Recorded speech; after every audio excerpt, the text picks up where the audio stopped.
Greetings out there in YouTube land. This is Morris Man, and as always, I thank you guys for coming to my channel. I'm going to entitle this video, unfortunately, Another Sad Reverb Story. My favorite selling site or buying site for guitars now is Music Go Round. I love the customer service. I love the guitars. I love the quality. I love the prices. Their prices are in line with how it should be. Reverb, and let me say this, I'm not trashing Reverb, because as far as Reverb, the site, customer service, they handle their business. I call them, have an issue, they take care of it. The problem is the majority of the sellers on Reverb must be from another planet, because the markup on the guitars are just astronomical. You know, I'll give you one example. I was looking at a J Terza jazz guitar, and that guitar Blue Book value at this point is about $250, maybe $300 at the most. This guy won $500. $500. Another one, he wanted $350 because it was the same guitar I had bought years ago, and I sold it. He wanted $350, and I like, you know, that's just about $100 too much, man. So it sat there for a year. It's still sitting on that site to this day for sale for $350. 2 weeks ago, he raised the price to $500. So I'm like, if it wasn't selling at $350 for over 12 months, what makes you think it's gonna sell for $500 now? But everybody got their own way of thinking, you know. But I was on Reverb looking for another J Terza guitar, because you know me, I love J Terza guitars. And the one that I was going to buy that I just eyed is similar, actually the same model as the green one that I have. And I just wanted another one, because I actually bought another green one, but I thought about it, man, you don't need two green guitars, the same guitar. So I sold that one. So I found the white one. I was like, cool, I'll buy this one. So I threw out a offer, and it was a pretty good offer. Then he counteracted with $10 more. I'm like, okay, $10 ain't going to make or break this deal. So I went on and did the deal. So I paid for it yesterday. And let me just read the description of this guitar before I continue with this. It's a J Terza JT-300 Ivory. And this is what it reads verbatim as far as description. This guitar is in great condition. Well, first of all, over the top it says what condition. It says excellent. So, okay, in the description it says this guitar is in great condition and plays like new. Great holiday present for the Novik player. Now, I could go into a whole nother video about, you know, how they want to deem J Terza guitars as beginner or intermediate. I got $500–600 Stratocasters that I play on a regular basis. They can't compare to the J Terza guitars. Just that plain and simple. I've been playing guitar since I was 13, a professional guitar player, about when I turned about 19, 20 years old. I've played thousands of guitars, thousands. I've owned hundreds, you know, so I can kind of make that statement because I've played so many of them, you know, and I can't. Well, anyway, J Terza guitars, just, they're unbelievable to me. They're great guitars. So, so we did the deal. So then this morning when he was getting ready to pack it up, I got this message. Where is that? It says, good morning, Morris man. I did a once over on the guitar before shipping it. And there seems to be an issue with the two tone knobs. And to give you a visual, these are the two tone knobs on the guitar.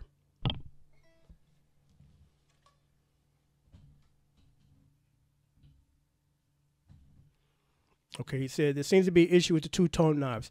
They're not functioning. They're not working. Translation. It appears that everything else connected properly and the volume switch and the other electronics work like new. But I want to let you know before I ship this guitar. Back it up, dude. You're not shipping nothing broke, because there was no indication or no description of that in the description.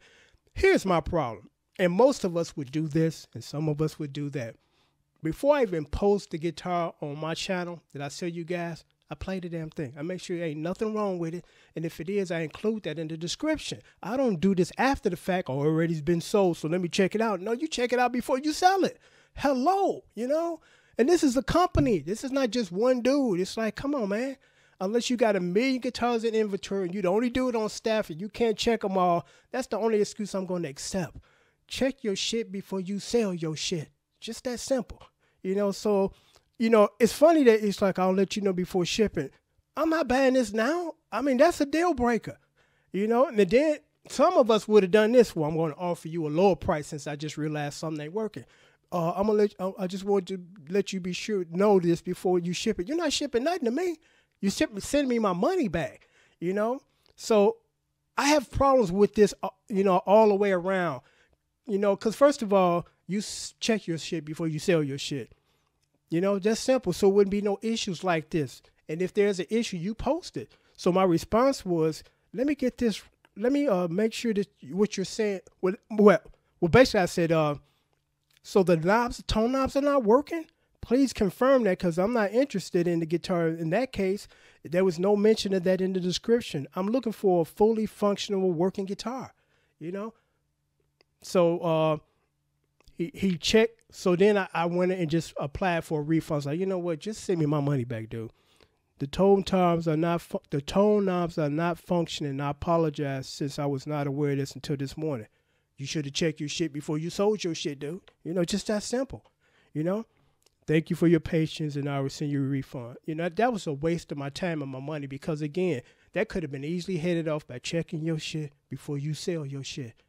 Then if there's an issue, you acknowledge that in the description.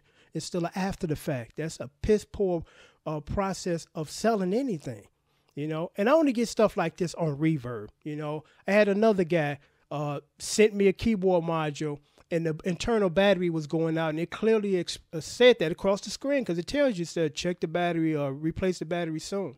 And the problem with that is the battery only costs $5, and it don't take a genius to put the battery in. The problem is once you take that battery out, all that data gone.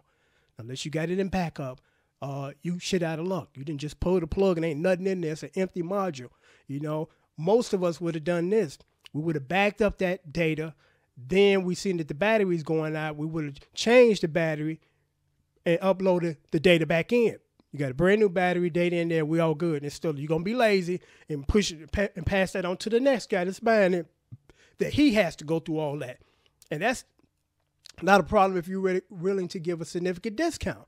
You know, so it's like, come on, you know, let's just do business in the way that business is supposed to be done. You know, this guy's supposed to have checked it before he sold it. Just that simple. And still, oh, something ain't working now. I'm going to send it to you. I just want to make sure that you know this. I'm going to ship it. No, you're not going to ship it. You're not shipping me nothing that's not working. You know, unless it's been predetermined that there's an issue and I'm cool with it. You know, but this is the kind of stuff I deal with on Reverb, and I rarely ever do business on Reverb anymore. Every now and then I still check it because there might be some good deals there that are waiting to be, you know, bought, you know, or done. You know, but I just thought I would post this because I rarely have any issues with that on eBay. I don't have any issues with that when I go to Music Go Around, which is where I buy 99% of my guitars. You know, but every now and then I still do check Reverb and eBay because, again, it might be some great deals there to be done. You know, but I just thought I would post this video because it's like, you know, come on, dude. Let's handle the business and the process and the sequence that it's supposed to be. You know, you don't sell your guitar and then check it. You check it, then you sell it. You know, I don't know who can't figure that out. You know, it's pretty simple. You know, go through your item, make sure it works, and if there's some defects, acknowledge that in the description. So the buyer can say, okay, I'm aware this price still is cool for this, you know, unit, you know, regarding the fact that there's some issues with it. It's still priced to sell at that, you know, at this price. You know, so again, I just thought I would post this because I found this to be kind of interesting and quite disturbing because, again, you know, check your stuff. You know, check your stuff before you sell your stuff. You know, if we're that busy, we got to slow it down. Because, you know, a lot of times I hear this.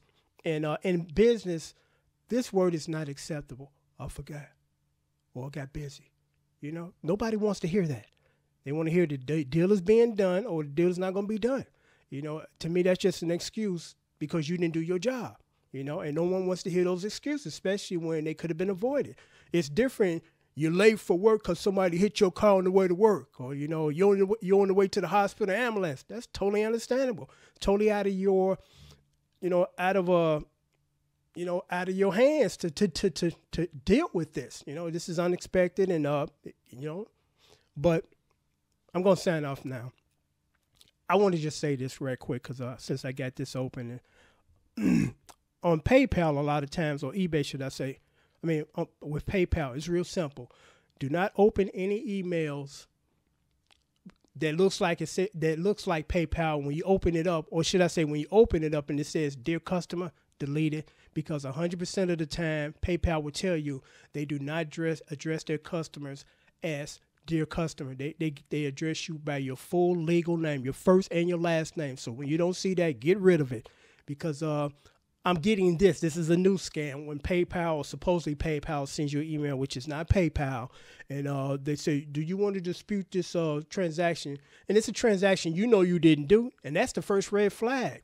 You know what transactions you've done on PayPal, unless you doing so many and you losing track. That they want you to dispute this, and it says click on this, and it take you somewhere and rob you. Again. And it looks really authentic, with the exception of "Dear Customer," because now the scam or the presentation, the visuals looking even more authentic, but still they don't know your name, and that's and right there they say "Dear Customer." Delete that, because it's a scam. I got one of those today, and the one I got today look as closest to the real thing as I've seen. But again, since I know that they do not address you by "Dear Customer," they address you by your first and last legal name, not your nickname or not a name somebody call you in the neighborhood, your legal name. It's a scam, So when you see those, just delete them. Because I opened it up because I'm like, I couldn't really quickly determine. I said, well, let me open it up. As long as I don't click on anything inside the email once I open it, to like sending me to another link or opening up a document, you're good. Don't do that. You can open and look at it, but don't click on anything that says sending you to another link or sending you somewhere, or again, clicking on the document in there. Delete it. It's a scam. It's just sad how many people out there that think that they're going to get your fucking money for free. They're entitled to take your hard-earned money and just spend it, and you get nothing for your money. I wish I could take a baseball bat to all those clowns on the internet upside their head that send this shit, because it's just not right. Go out and earn your money instead of trying to steal somebody else's. It's just that simple. Until next time, take care. Thanks for watching.